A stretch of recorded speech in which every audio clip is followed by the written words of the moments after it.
Hello everyone. Hope you all are good and doing great in your careers, improving your communication skills, growing day by day. So आज मेरा live आने का कारण एक बहुत ही important topic है जो अभी मैं रिसेंट जब कुछ सेशंस ले रही थी तो मैंने पाया कि ये एक इम्पोर्टेंट क्वेश्चन है जिसे हम सबको डील करना पड़ता है बट हम इसके बारे में पहले सोचते नहीं है, that is how to make an effective PowerPoint presentation. If you are a student, if you are a working professional, if you are somebody who is doing business, every one of us have to give presentations. और जब हम presentations देते हैं तो उस समय हमें कोई ना कोई टूल का यूज करना होता है, या तो हम पैम्फलेट्स का यूज करते हैं या हम किसी हैंडआउट का यूज करते हैं, माइंड मैप का यूज कर सकते हैं, लेकिन मेरा जो पर्सनल फेवरेट और बहुत इफेक्टिव टूल है वो है power point presentations. Power point presentations basically एक एप्लीकेशन है जो माइक्रोसॉफ्ट का ही हिस्सा है और आप बहुत इजीली इसे अपने सिस्टम में इंस्टॉल कर सकते हैं। सीखना भी बहुत मुश्किल नहीं है। एक दिन में अगर आप कंप्यूटर से आपको आता है तो एक दिन में आप पावर पॉइंट बहुत अच्छे से सीख पाते हैं और उसे अपनी प्रेजेंटेशन के लिए यूज कर पाते हैं। Before I should move on the topic, let me tell you, I am Manju Jindal. I am a trainer, entrepreneur, and a career growth specialist, and I believe in learning and sharing experiences. इसीलिए मेरी एक community है जिसका नाम career growth mastermind है। तो अगर अभी तक आपने इसे ज्वाइन नहीं किया है तो प्लीज लिंक पे क्लिक करें और अभी ज्वाइन करें, एंड साथ ही साथ मेरे यूट्यूब चैनल को भी सब्सक्राइब करें अगर आप अपना communication skills, time management, goal setting, interview handling skills, career growth में एनहांसमेंट चाहते हैं। तो ये सब टॉपिक्स पे आपको वहां पे वीडियो मिलेगी and you will be getting lot of information about it.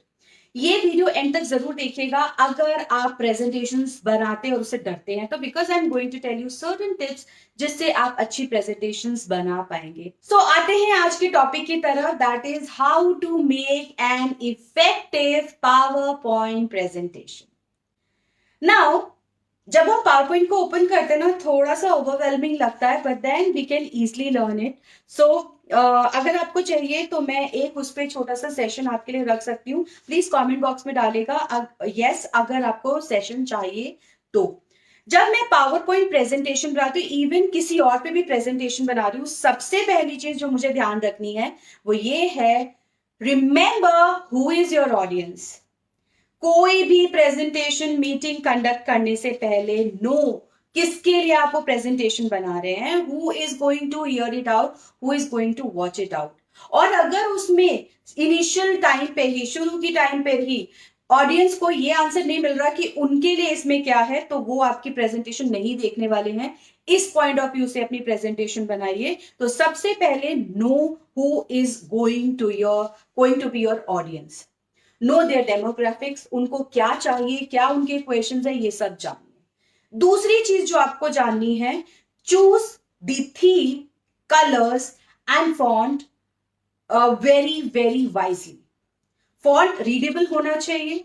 Font size heading आप 48 36 के आसपास रख सकते हैं, कंटेंट का साइज आप 28 रख सकते हैं। इसके लिए एक रूल होता है जो आपको फॉलो करना चाहिए, जैसे हम 666 रूल कहते हैं। इसका मतलब होता है एक स्लाइड के अंदर 6 इंपॉर्टेंट पॉइंट्स होने चाहिए, 6 लाइंस होनी चाहिए, एक लाइन में 6 वर्ड्स होने चाहिए। अगर बहुत ज्यादा कंटेंट है तो सिर्फ कीवर्ड्स लिखिए जो आपको रिमाइंडर की तरह यूज हो जब आप प्रेजेंटेशन दे रहे हैं, ना कि फुल फ्लेजेड कंटेंट आप उसमें लिख दें। बिकॉज अगर आप फुल फ्लेजेड कंटेंट उसमें लिख देंगे तो वो रीडेबिलिटी पे नहीं आएगा और ऑब्वियसली किसी के पास भी इतना प्रॉबिलिटी नहीं होता कि वो सब कुछ जो स्लाइड पे देख रहा है याद रख सके। तो मेन कीवर्ड्स याद उस पे लिखिए। तो 666 रूल फॉलो करिए फॉन्ट स्टाइल और साइज के लिए।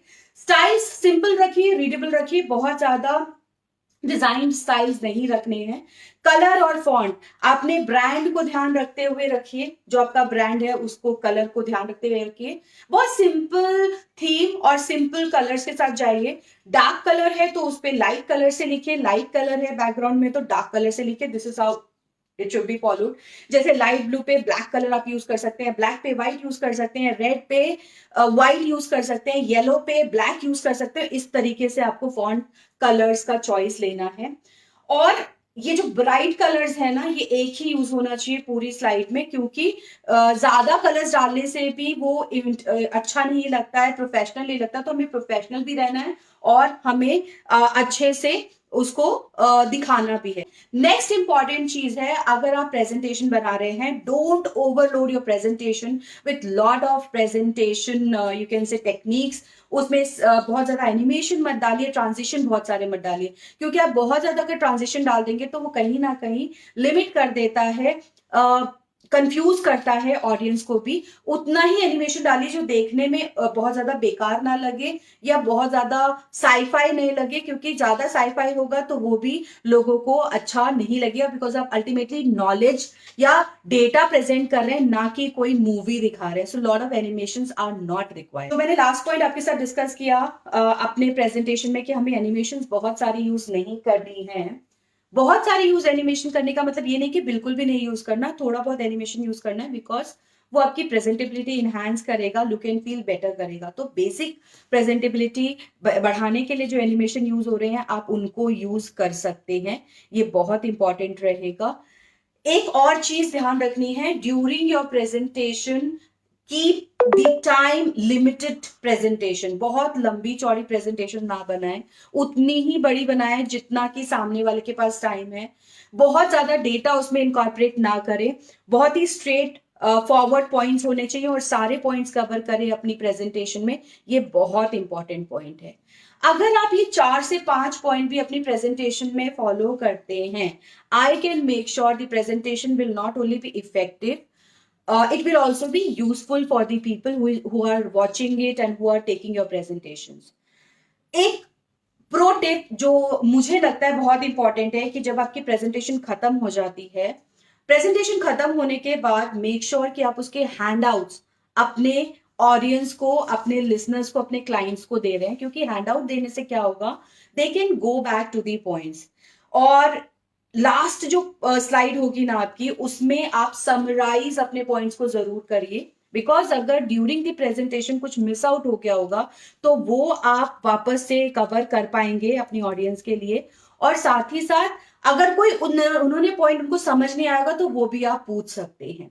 साथ ही साथ आप एक फीडबैक फॉर्म उसके साथ दीजिए, ताकि आपको ये पता लग सके कि आपके जो क्लाइंट है जिन्होंने आपकी प्रेजेंटेशन देखी उनको आपके पॉइंट समझ में भी आए हैं कि नहीं, और अगर नहीं समझ में आए तो आप उसे री एक्सप्लेन कर सकते हैं। So basically simple presentations with basic font styles and sizes is what is appreciable. बहुत ज्यादा एनिमेशन वगैरह नहीं डालनी है और कंटेंट लिमिट करना है। 666 रूल बहुत इंपॉर्टेंट है, इसको 36 और ऐड कर लीजिए, दैट इज 36 वर्ड्स पर स्लाइड आपको रखने हैं। ये बेसिक रूल्स अगर आप फॉलो करेंगे तो एक अच्छी प्रेजेंटेशन बना सकते हैं। होप आपको ये छोटी सी लाइव मेरे साथ पसंद आई होगी और ये टिप्स आपके लिए हेल्पफुल रहेंगे। अगर आपको इससे रिलेटेड कोई क्वेश्चन पूछने हैं या आप चाहते हैं मैं कोई और टॉपिक भी कवर करूं, तो प्लीज कमेंट बॉक्स पे नीचे लिखिए या मुझे डीएम करिए, मैं जरूर वो टॉपिक आपके लिए कवर करूंगी। एंड मीनवाइल आपको जाने से पहले कमेंट में ये मेंशन करना है कि आप प्रेजेंटेशन देने के लिए क्या टूल यूज करते हैं और उस टूल को यूज करते समय किन बेसिक चीजों का ध्यान रखते हैं। प्लीज शेयर करें, बिकॉज जब आप शेयर करते हैं आप लर्न ज्यादा करते हैं, और जब आप लर्न ज्यादा करते हैं ग्रो ज्यादा करते हैं। So this is the basic tips for making PowerPoint presentation effective and reachable to your audience.